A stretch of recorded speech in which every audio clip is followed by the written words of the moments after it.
So I noticed it's been a little over a year since I started doing stop motion animation on YouTube, and I figured might as well kind of talk over my journey about it. A little bit unscripted, well, completely unscripted video, so let's get into it.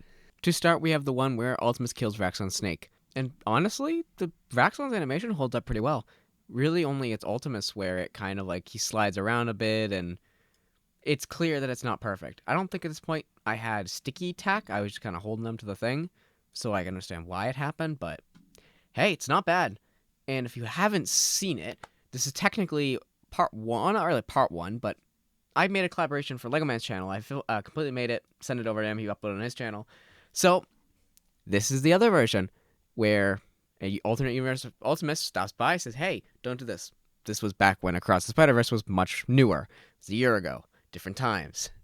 Anyways, I think the idea of having, the black and white version was really cool. I wanted it to be more scattering, but couldn't figure out how to do it in time, so we kind of just got with the cutout. But hey, works. Next up, we have Blaze's little birthday video, and this, again, holds up really well. Heck, I'd say it's as good as my current animation, which I don't know if that's a thing. Either it's I peaked, or I started out really good, and I just, it's haven't. I don't know where I was going with that train of thought.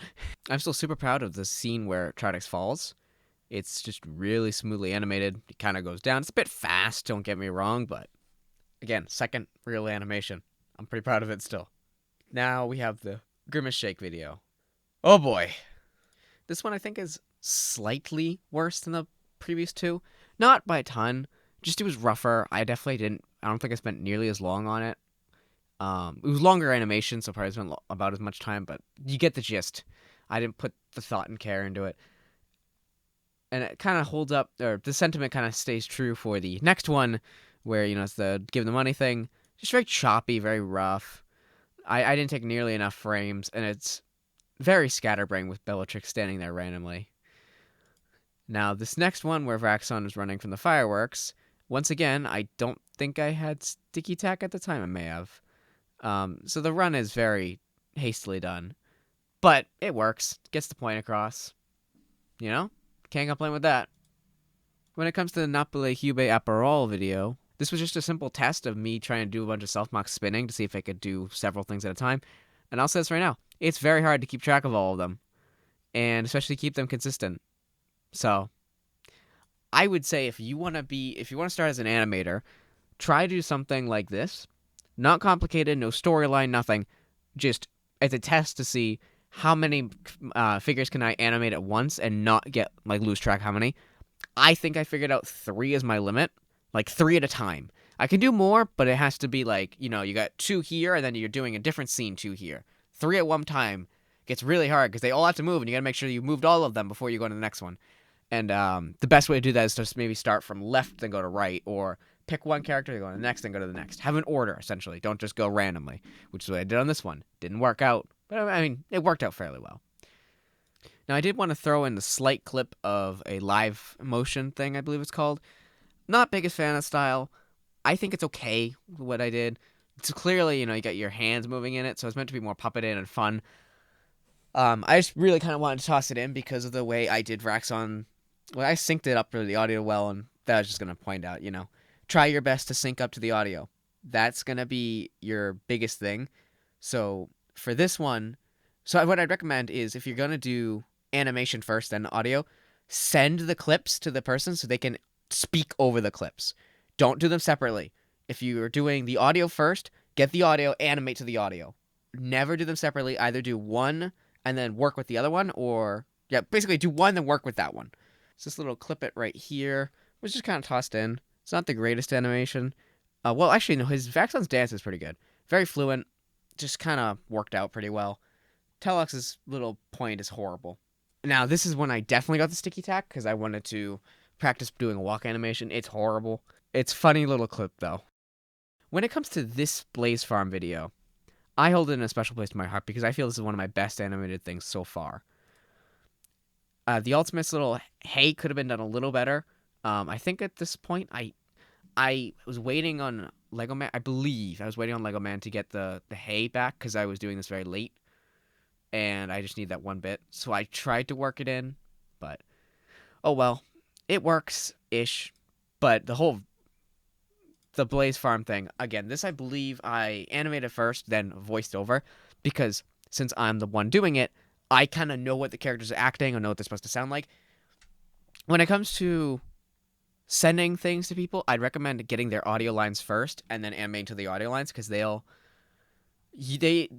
performing the character, so they can influence the character's moments. Whereas if you're doing it, maybe you can do it the other way around. Whatever you want to do, whatever works for you, basically. But yeah, I just love Vraxxon's turn so much. It's just his little twirl. So good. Sorry to toot my own horn, but it's so good. It does lead into a little discussion I have to have about a simple thing. Okay, it's called ins and outs. I believe that's what it's called. Essentially, you want to don't start a motion at a constant speed. Start a motion with a little slow and go to quick. Then you get to your the speed you want to keep it at for the rest of it. Then when you stop, don't just stop. Give it a couple extra movements where it's slowing down. And that's kind of the same for a punch or whatever. You don't... Okay. It's hard to show without a visual. But basically, extend your arm fully out to where you want to punch it. Okay? Add 2 frames where it goes backwards. Not all the way, but just enough that you kind of see some recoil. That's the best way I can explain it without showing visuals. But on to the next one.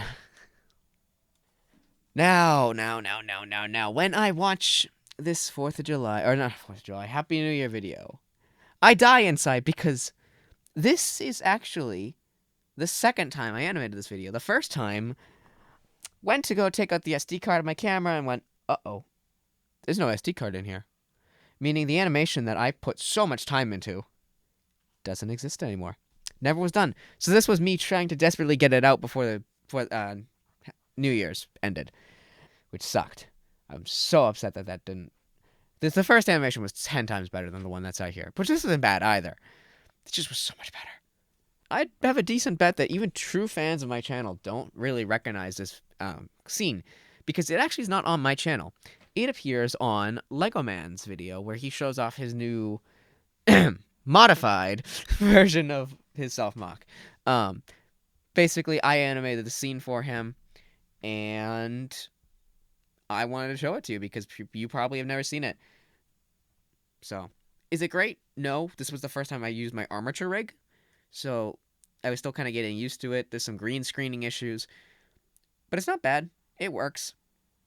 It does the job, which I definitely recommend. The 2 biggest things to get when you're animating are blue tack, like $5-10, and armature rig. Don't go for those $200 stupid crap pieces of things. You don't want to get those. Go to Harbor Freight or whatever, and you can get a $7 soldering iron kit. Buy 2 of them, $15. You get a really nice little rig. Just put some electrical tape or duct tape on the tips of the chompers so you don't scratch up your parts too badly. Works perfectly. It's a little bit janky, but it gets the job done, and that's all you can ask for $15. I mean, who can complain? Heck, Lego Man bought one, and he's a cheapskate. No offense to you, Lego Man.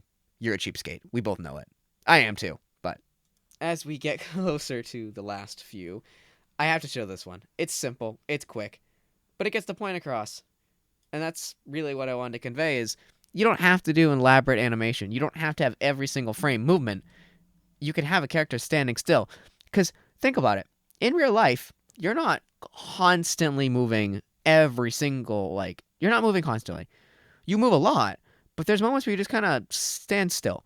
And you can do that in an animation. I definitely recommend putting some frames to kind of, maybe show conversation. But you don't need to have, every single frame they're talking, their mouth moving up and down like this. Oh, you can't see what I'm doing. But you don't have to have it like that. I did it in my old videos. You don't need to do it.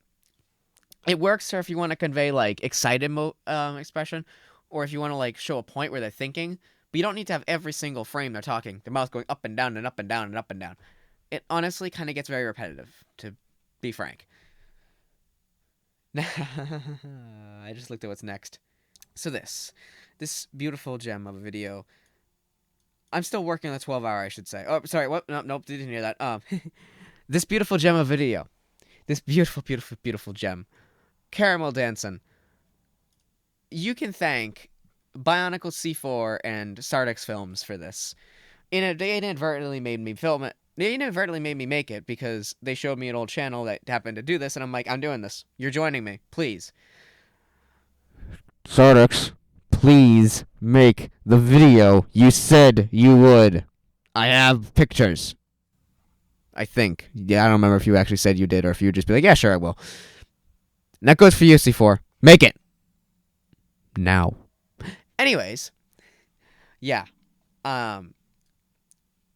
This was just a fun video to make. Gonna be dead honest. It was just fun. Also, apparently, Troutix has very well animated hips. Never thought I'd say that. But he does, apparently, according to Blaze. Oh, right. That was something I wanted to mention with this video. So, obviously, they're green screen, the characters. Well, when I went to cut out the things, the software I normally use was just not having a fun time with it. So I was like, okay, we can't use the normal software. It's just not working for these. So I went on to another site, and it was like a free online, crop tool or whatever they're called. Issue is 720 was their largest image size. So I'm like, okay, we're not gonna be able to make an HD video like I was gonna plan to do, because it was gonna be like an HD caramel dancing video. Problem is, again, those photos were made 720, and I'm like, that's gonna look terrible. So you know what you do when you get 720 quality footage or pictures? You roll with the punches, and you make your video a lower resolution. You make fun with this because it's a caramel. You have fun with it because it's a caramel dancing video. I knew that people would be shocked, or not shocked. People would somewhat expect it to be low resolution. So I think I uploaded at 420p and just had fun with it. I made it the old aspect ratio for YouTube and everything, and so that's good. It also adds that abrupt cut with Ultiverse being there. It's like, whoa, that's jarring. But yeah, probably enough rambling from me, to be honest. Just for, roll with the punches. Don't ever go, this is terrible, I can't use this, I'm going to throw it away. No, make something with it. Use it to your best of your ability. Put some time and some effort into it and make it look good. I don't care if it's a little test animation that you were like, oh, I'll just throw it out. No, spend time on it, and you can probably make something that's really, really good. It's not that difficult to make crappy stuff look good. I mean, sometimes, but I've seen people say that, oh, this animation's not good. It's good. It's good. You just got to put some work into it. That's my message. If you enjoyed this video, it's not really an animation, but it is a kind of a similar thing where I'm talking about stuff. Why don't you go watch my Zyantro haul discussion video?